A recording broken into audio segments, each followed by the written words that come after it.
The Lord be with you. And with your spirit. A reading from the Holy Gospel according to Matthew.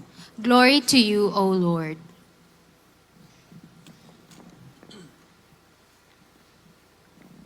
The 11 disciples went to Galilee, to the mountain to which Jesus had ordered them.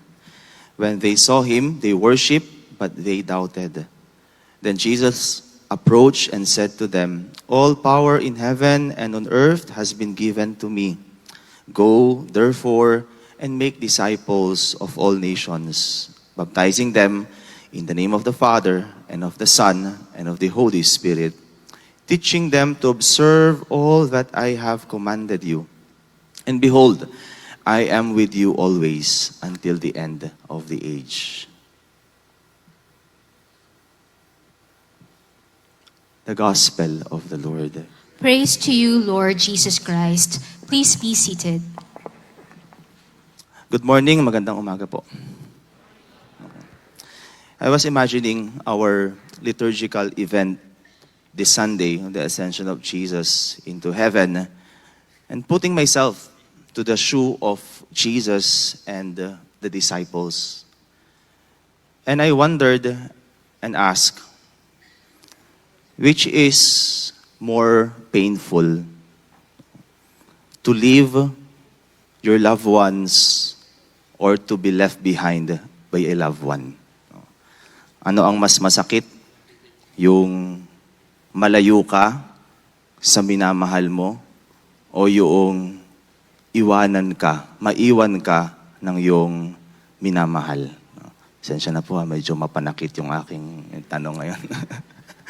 But that's the emotional atmosphere. No? I see in the gospel we have in our scenario of our liturgy, Jesus ascending into heaven and the disciples there watching Jesus ascending into heaven.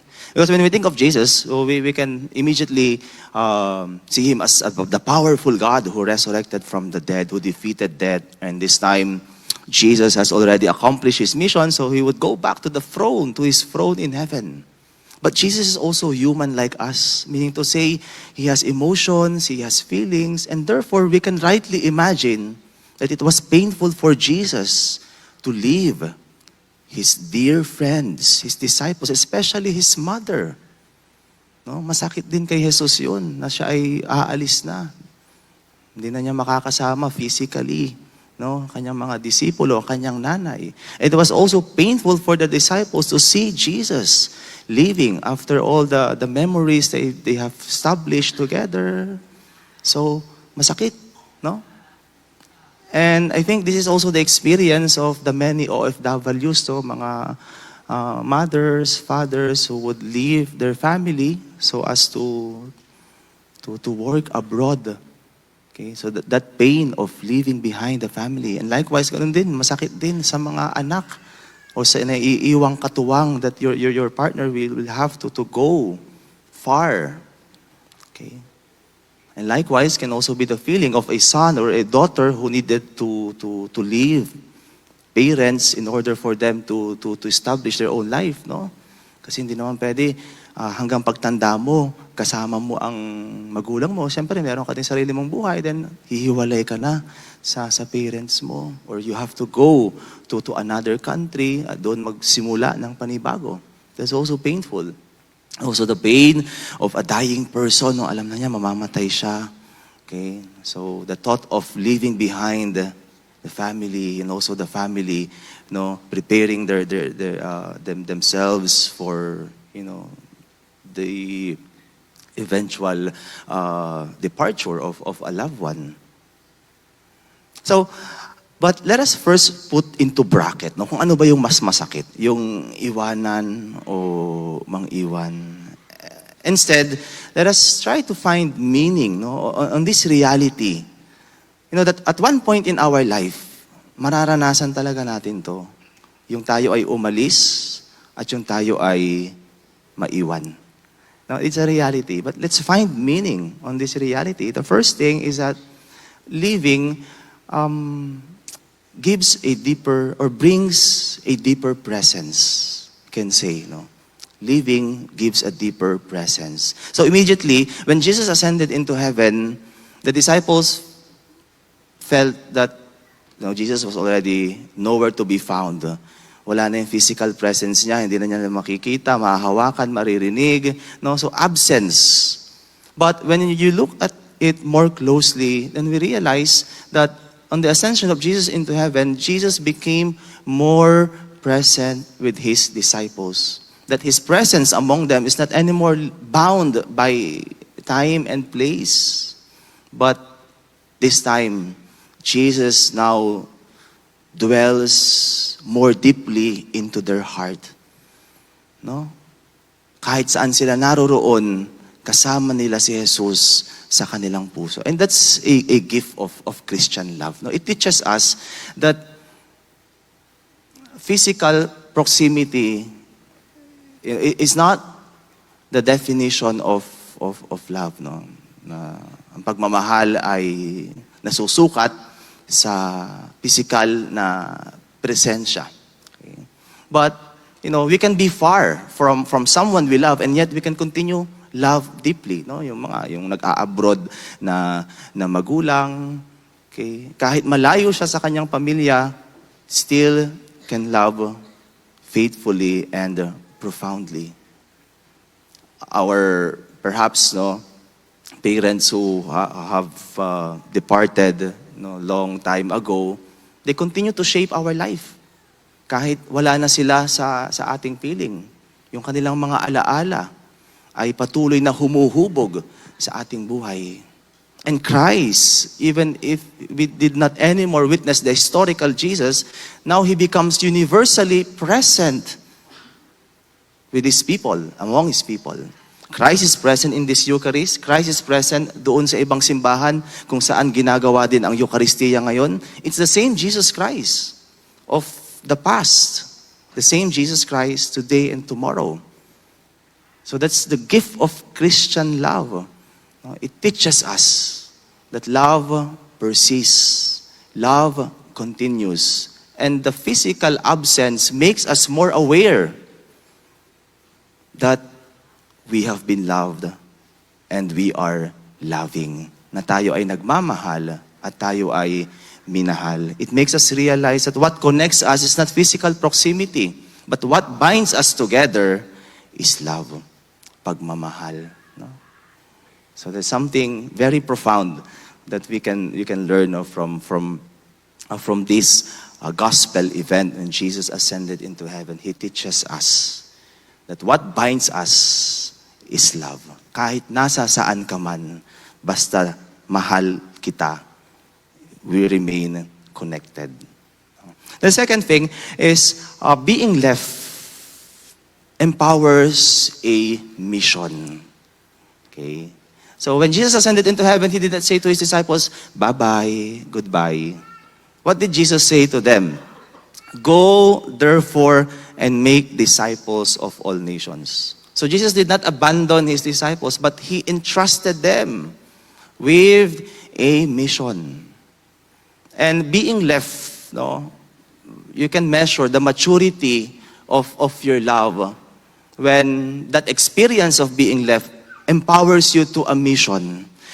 In the family, when you experience your parents, your father or your mother needs to go abroad, malayo sa'yo, yung naiwan ka, may mission ka eh. Bilang anak, mission mo na mag-aral ng mabuti because you realize that's your parents needs to sacrifice to go far from you. Pero meron kang dapat gawin, magpakabuti ka kasi yung magulang mo nagsasakripisyo para sa iyo. Likewise, on the end of those who are leaving, may mission din, Kaya umaalis, lumalayo, hindi naman para magpasarap ng buhay sa abroad, mamasyal, Pero to provide for the family. So, may mission, sa pag-iwan, sa paghihiwalay, this kind of living, merong mission na ibinibigay. So, it's not like, wala nang bantay, o umalis na yung bantay, so pwede akong magloko. Minsan, unfortunately, gano'n na nangyayari sa mga anak, Dahil nag-abroad yung magulang, nagbubulakbol. That's an immature kind of love. Okay? But You know, when love is mature, then that experience of being left behind means a mission to you. At kung ating itatanong, bakit ba kailangan ni Jesus na umalis, umakyat muli, bumalik sa trono, sa kalangitan? Well, if Jesus did not leave, then perhaps the disciples would not learn how to walk with faith, how to be on their own, how to build the church that Jesus established. No? At sa ating karanasan, totoo din yan, no? When we experience a painful departure, we learn, we grow mature. Yung mga bata na maagang naulila ng magulang, you know, they grow responsible and mature. Okay? Kasi they learn to stand on their own.